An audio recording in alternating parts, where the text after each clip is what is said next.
St. Thomas University Digital Journalism and New Media present. Welcome to this week's Basement Files. I'm Jerry Faye Flack. And I'm Sarah Morin. Here are our top stories. Today we'll cover Halloween in Fredericton and take a look at some spooky rock climbing at UNB. We'll also find out how speed skaters are preparing for the 2019 Canada Games. And after, we'll take a look at Fredericton's very first cat cafe. Halloween celebrations kicked into full gear last weekend in Fredericton. On Saturday, UNB hosted a rock climbing competition. People competed to win prizes in their costumes. Rachel Morris has the story. With Halloween on Wednesday, many events have kicked off this weekend, including UNB's rock climbing event held at the Rock and Ice Centre. The event, which was held on Saturday, encouraged participants to dress up and compete to win prizes including Best Costume and Best Group Costume. The prizes were provided by the Radical Edge, a local bike and ski shop in downtown Fredericton. The competition was aimed at getting people from all different skill levels to come in and have a go at climbing. The event organisers had been setting up all week in preparation for the competition by setting up the walls with new holds for participants to climb. The Halloween event was one of the 4 annual events that the UNB's Climbing Club run every year, with their next event scheduled for Christmas. Rachel Moros reporting for STU Journalism. Halloween isn't the only thing on the horizon. The 2019 Canada Games are only a few months away, and many Fredericton speed skaters are gearing up for the Games. Frederick Camerano went to check it out. Fredericton speed skaters are preparing for the 2019 Canada Winter Games in Red Deer, Alberta. I have upped my training to 5 days a week on ice, and I spend 3 days a week in the gym, both doing weights and cardio classes. Much like the Olympic Games, Canadian athletes from many different sports compete in one city over 2 weeks every 4 years. The Fredericton Club has always been well represented at the Games. On the 2015 New Brunswick short track team, there were 7 Fredericton skaters and only 3 from other clubs. To coach Derek McLeod, the dominance of the Fredericton Club rests in its capability to hire coaches. We currently have about 25 coaches in the Fredericton Club, so that helps us greatly. Whereas I know other clubs, they struggle sometimes with the coaching numbers, so I think that's probably one of the challenges they have. But this year, the Fredericton skaters may have a greater edge over their opponents. They get to train with Olympic athlete and national team member Jamie McDonald. Showing them what it's like to train with someone who's trained very consistently for the past 7 years at a high intensity, and also just giving them advice on anything that they ask for. I'm here, I'm an open book. The British Columbian skated in the 2011 Canada Games and earned a medal in the relay. It was a great experience. It was kind of my first big national event. McDonald then went on to compete on the world stage, including the 2018 Olympic Games, but this year she's not competing because she wants to be closer to her boyfriend, New Brunswick's provincial coach. McGee now trains 5 times per week with McDonald as he looks to make the team for the first time after falling short in 2015. And I was the youngest one that time round. Now I'm the oldest for this time, so hopefully that'll help out a little bit. Selections are a month away, and once again the Fredericton Club should be well represented. For STU Journalism, this is Fredericton. The Devon Park Baptist Church on Fredericton's north side hosted their annual missions conference on October 21st called From Our Neighbors to the Nations. It was organized by the religious group International Students Ministry Canada.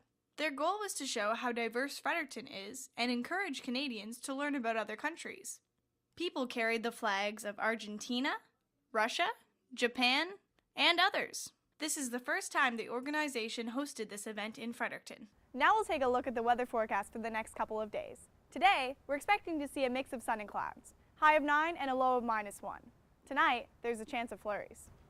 On Wednesday, it's expected to be a little bit cloudy with a high of 11. On Thursday, we'll move into some precipitation with a 60% chance of showers throughout the day and a high of 10, showers in the evening and a low of 6. And with the changing season, people have started to think about getting their winter tires on their cars. But are New Brunswickers ready for the first snowfall of the season? Daniel Dairo-Singerr has the story. A stitch in time saves 9, they say, but it takes the first dump of snow to galvanize most people caught up in busy daily schedules into action. Jeff Mills of Mills Auto says it marks a very busy period. I don't think people change their winter tires because it just slips their mind. The average time for changing wheels takes 10 minutes per vehicle. When they do see the snow, then it jars their memory. I got to get my tires on. With another round of early season snow heading our way, more drivers will get the hint to prepare early. So, to avoid getting stranded, it is better you switch your tires from the summer tires to winter tires as early as possible. This is Dairo-Singerr reporting for St. Thomas University. McAdam, New Brunswick is known for its historic railway station. The station has been closed since the 60s, but now the owners of it are thinking of reopening it as a hotel. Alex Daskell has the story. In the small town of McAdam lies the National Historic McAdam Railway Station. McAdam has a population of 1,100 people, and there's not too much to see around there besides the railway station. The second floor of the station used to be a hotel. In 1959, the Canadian Pacific Railway Hotel closed its doors to customers, but the current owners of the railway want to try and reopen the hotel for tourists. Gail Swan is a tour guide at the station. There are major issues with having a hotel on the second floor. It changes our whole aspect of what we're doing here right now, which is probably okay. We're open as a tourist information center. We are also open as a museum. To become a hotel, the second floor will need heating and lighting first. The floor, walls, and rooms will need to be redone also. To go upstairs, it's a huge financial cost for starters. We've been told it's somewhere in the vicinity of 12 to 14 million. The construction of the station began in 1900 and finished in September of 1901. The rail lines crossed through McAdam from St. Andrews to Quebec, and it was used by New Brunswick and Canadian Pacific Railway. From 1900 to 1959, about 16 passenger trains crossed through McAdam daily. During the summer months, on Sundays, people can gather and have some pie with their family and friends. The railway will close on October 31st to the public for the season. The McAdam railway station will be reopening back in May. So if you haven't visited yet, don't worry, it's not going anywhere. This is Alex Daskell reporting for St. Thomas Journalism. The McAdam railway station isn't the only thing that's been around for a long time.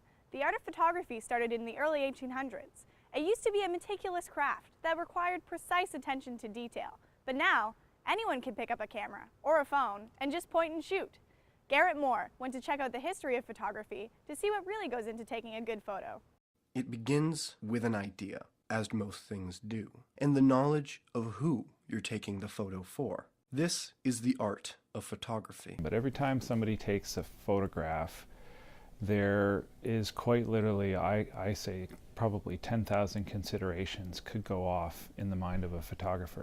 Photography has existed since the early 1800s and has a rich history since. From being used by Wilson Bentley to capture images of snowflakes to the spy planes of World War I, the modern uses today seem trivial. Most people, when they take a photograph, it's a record of them at that time in this place, like I was here.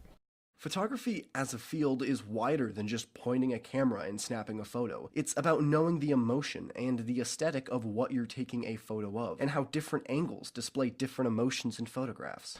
There's a lot that goes into a photograph, and it all depends on what the photograph is about, who it's for, what context it's going to be seen in.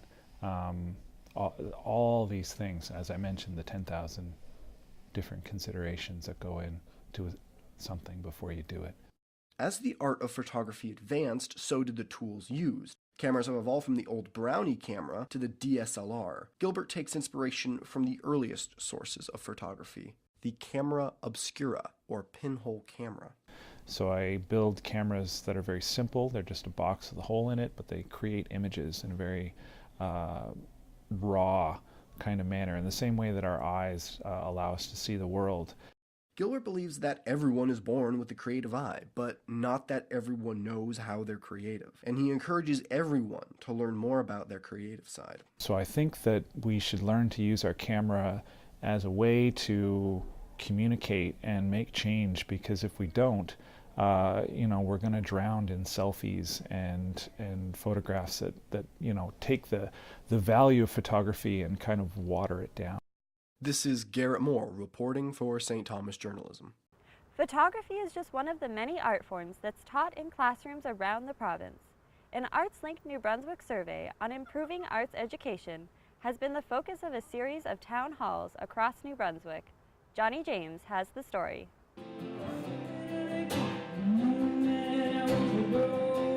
Art brings the streets of a community to life.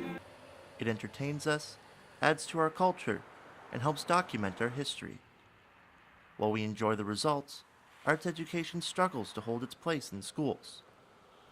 This is where ArtsLink NB comes in, a group of advocates for stronger education in the subject. We do advocacy on behalf of artists as well as arts organizations, and we advocate for the needs of the sector as a whole.